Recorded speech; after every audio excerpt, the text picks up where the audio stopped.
right, Futurist, tonight we wander gently into the year 2090 to a time when nearly every global system is managed, advised, or quietly regulated by artificial intelligence. From the glow of orbital traffic corridors to the silent recalibration of your dietary profile, the presence of AI is no longer noticeable. It's simply there, ambient, reliable, constant, but not everywhere. Far to the north, in the windswept quiet of the North Atlantic, lies a city unlike any other.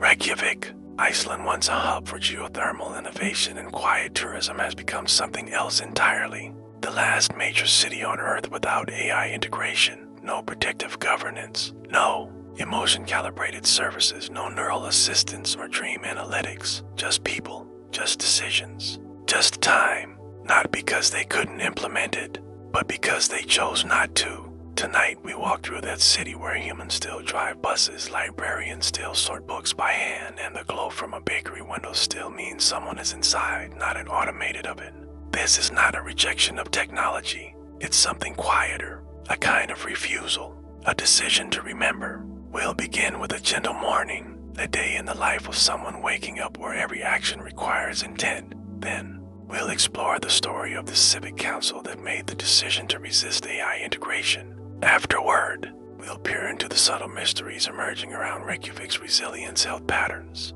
creativity bursts, anomalies that defy statistical probability. Finally, we'll travel to a nearby archipelago where AI governs everything and see how life moves when each moment is optimized and nothing is truly yours. For now, take a breath, let the algorithms fade. Tonight, we enter a place where your mind and only your mind decides the next step. The window doesn't open by itself. You reach out, grip the metal handle slightly cold and push it gently inward. There's a satisfying weight to it. Outside, the sky is a soft gray blue, clouds layered like quiet linen. It's 6:41 a.m., but no voice has told you that. You just know it by light, by habit, by how your body feels when you stretch. The floorboards beneath your feet creak as you move. They're real wood, locally milled, slightly warped from years of geothermal heating, but still warm underfoot. You light a small lamp on your bedside table, not motion sensitive, not smart, not anything.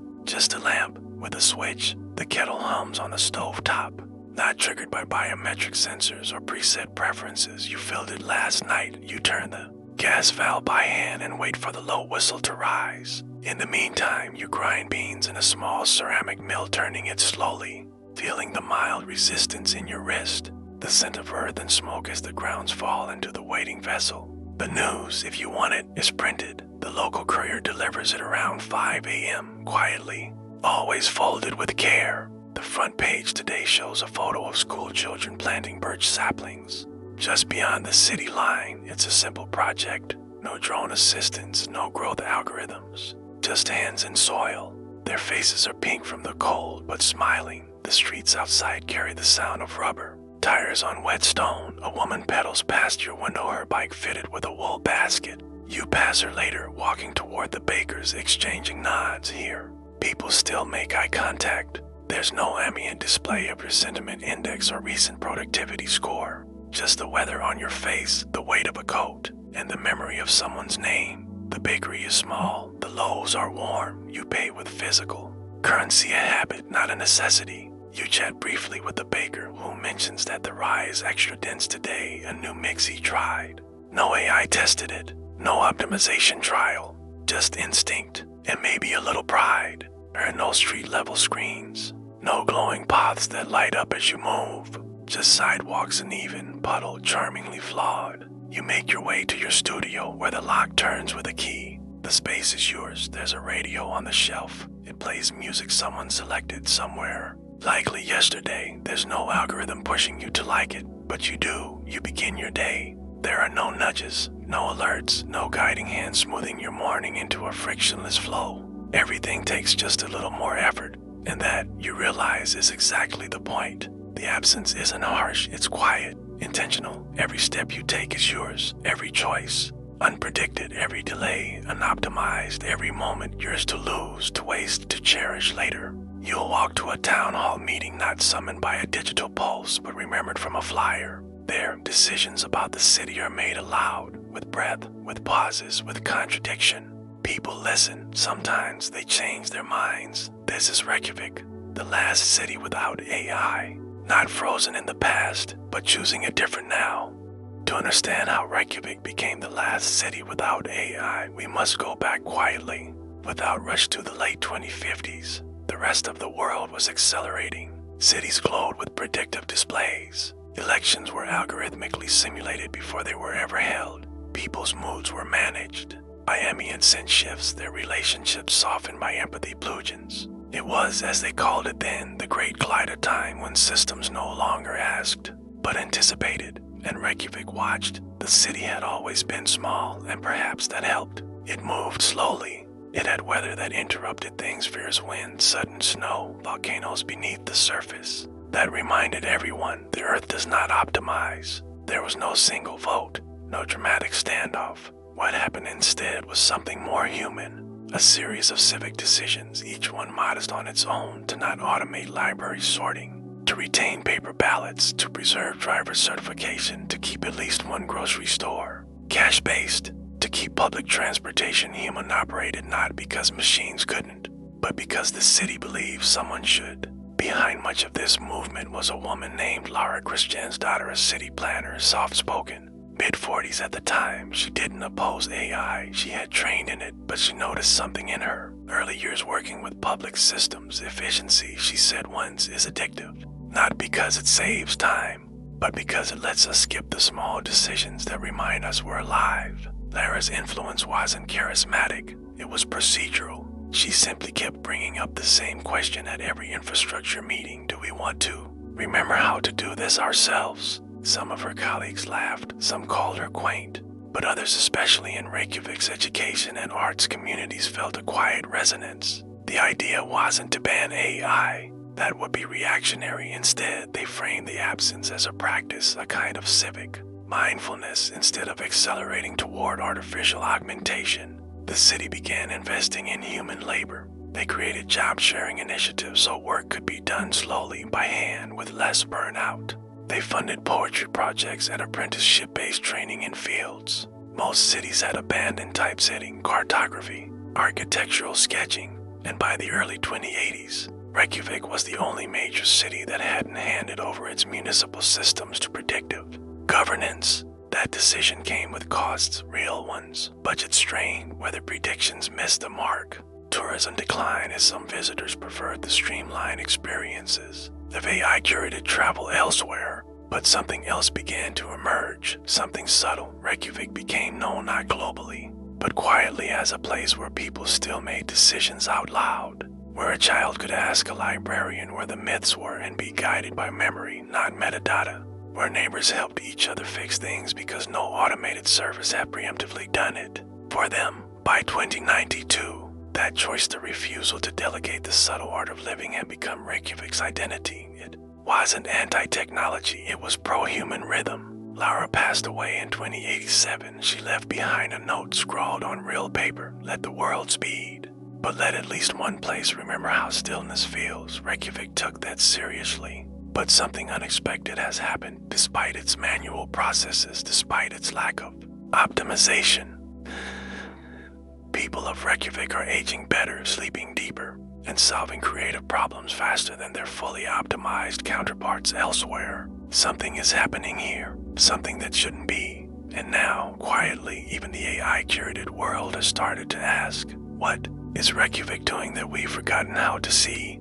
There's a saying among quiet observers of post-AI societies: if something doesn't make sense to the system, it's worth watching closely. And Reykjavik has become just that, a statistical ripple in the global calm, a curious upward tick in metrics no longer tracked by the city itself, but recorded nonetheless by medical researchers, behavioral economists, even satellites that observe without judgment. It began with sleep. By the mid-2080s, biometric data from wearables worn by tourists visiting Reykjavik showed a 17% increase in deep sleep duration even within the first 3 days of arrival. Not due to elevation, not temperature, something else, something slower.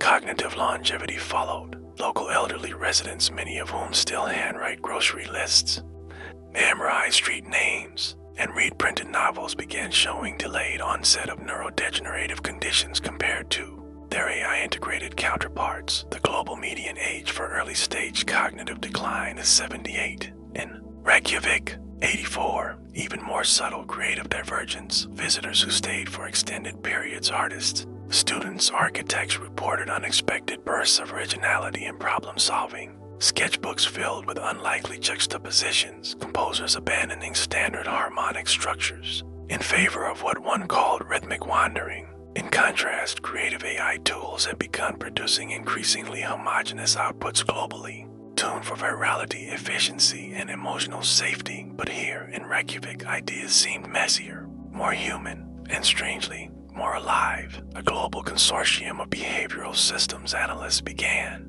Referring to this as the Reykjavik Anomaly, they proposed three working theories. 1. Friction. Retention. The absence of AI reduces cognitive outsourcing. Citizens retain micro-decisions, walking without navigation, shopping without predictive lists, remembering addresses manually. This mental friction, once considered a burden, appears to preserve executive function through gentle daily use. 2. Temporal sovereignty. Time moves differently in Reykjavik. With no algorithm pacing interactions, people fall out of sync with global digital rhythms. Conversations linger, tasks stretch, delays happen, but stress paradoxically decreases. Sleep improves. Cortisol baselines shift downward. The absence of constant optimization restores what researchers call psychological spaciousness. 3. Narrative ownership. In AI-mediated societies, personal histories are shaped, stored, often subtly rewritten by systems designed to anticipate needs and soften memory. But in Reykjavik, memory remains messy, written in journals, preserved in handwritten notes, corrected aloud by friends. People here own their own stories, errors and all. That imperfection appears to create greater emotional resilience. And yet, Reykjavik offers no grand thesis, no declarations, no proof of concept, just people living slightly differently. One neurologist who studied the anomaly for a year wrote in a private journal, "It's not that Reykjavik resists AI, it's that it doesn't ask for help until it has to. And in the asking, something human remains active that we've let go elsewhere." Another observed, "They forget things, they get lost, they misplace umbrellas, but they laugh more.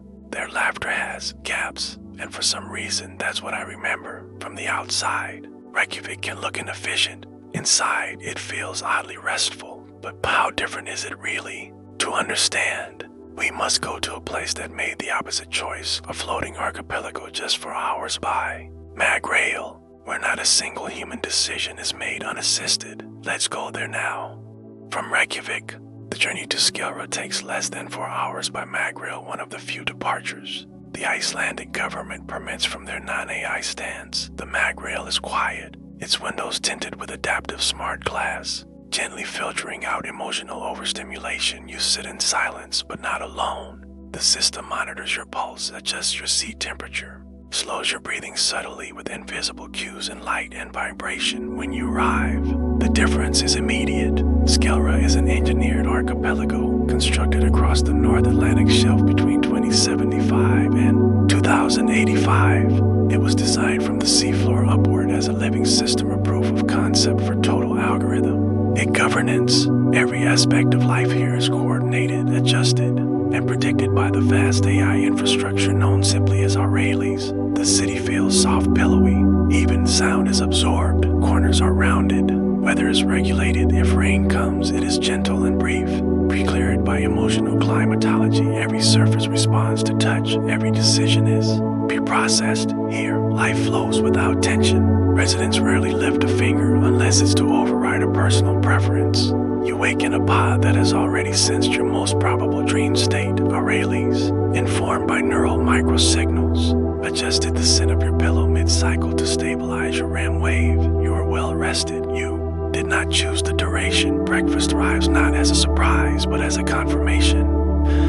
Pod asks gently, would you like the same nutrient profile, or a variation with 0.8% more serotonin yield? You nod. It confirms your choice was optimal. Outside, you move in calibrated pedestrian flows. No one collides. Even your pace is subtly modulated enough to feel autonomous, but guided all the same. Parks bloom in emotion-sensitive rotations. Music plays according to the collective mood average. Nothing is wrong here. and nothing is unexpected. Work exists, but not in the traditional sense. Most citizens participate in cognitive sampling, short neural sprints where ideas, reactions, and dreams are uploaded to refine our Rayleigh's cultural simulation models. These are compensated with emotion credits. Discomfort is rare, but if it does occur, it is treated as a data error, gently redirected. The streets are clean, there is no trash, no lost items, no unanswered questions, but there is also no risk, no misstep, no wrong turn, no forgotten address, no imperfect memory. One resident, a soft-spoken archivist, describes life here as beautiful, like smooth glass, but sometimes I miss the scratches. She once visited Reykjavik in her 20s. She still keeps a paper receipt from a small shop there, creased, fading. It means nothing to our Rayleighs, but it means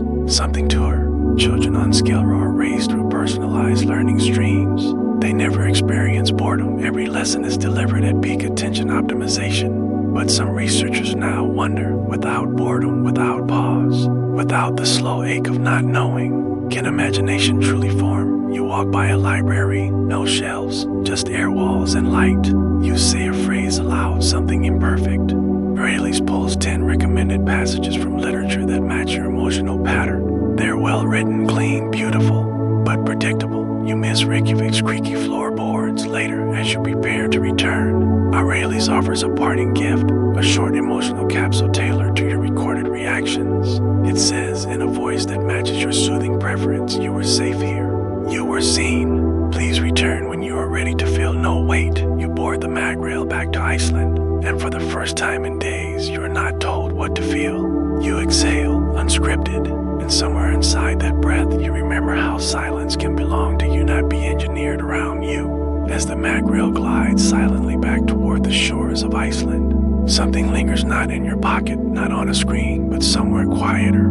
A thought that resists resolution, a feeling not designed for upload. Tonight, we've drifted gently between two futures, one ruled by absence, the other by orchestration. In Reykjavik, the hours are shaped by choice and delay, by imperfection, by hands that turn knobs and feet that miss cracks in the sidewalk.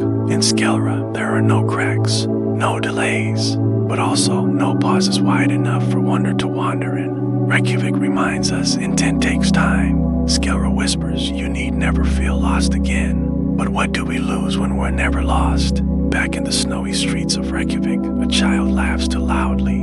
A kettle whistles slightly offbeat. A musician tunes a handmade violin by ear. And a mistake small and entirely human goes uncorrected. And there, in that unedited moment, something lives. We don't offer answers tonight, only a contrast, not a verdict, but a rhythm, not a fear, but a choice. Maybe one day, every city will carry a little of both, the clarity of precision and the comfort of being a little out of sync. For now, as you settle into rest, remember, it is okay not to be optimized. It is okay to forget things. It is okay to walk slowly in the wrong direction, because sometimes, only then do we find what no system was ever looking for. This has been Midnight Futurist. Thank you for wandering with us through the last city without AI, and back to yourself. Sleep well. You are not being watched, and nothing is waiting to improve you. Good night.